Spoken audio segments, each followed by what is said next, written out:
Hello everyone, আসসালামু আলাইকুম। কেমন আছেন সবাই? আজকে হবে চিকেন খিচুড়ি।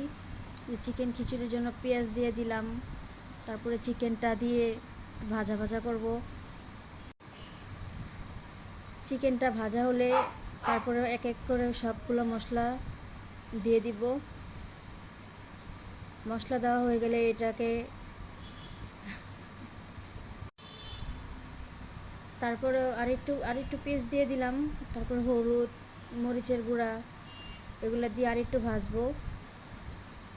তারপরে সামান্য একটু পানি দিয়ে আর একটু কষাবো ভালো করে।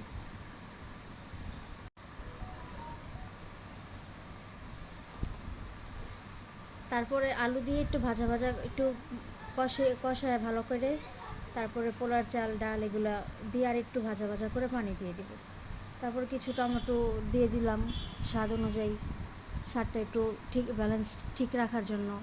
তারপর একটা স্পেশাল সালাদ বানালাম, শসা, আপেল, টমেটো, একটু সস, সরষের তেল, পেঁয়াজ, একটু লবণ, সালাড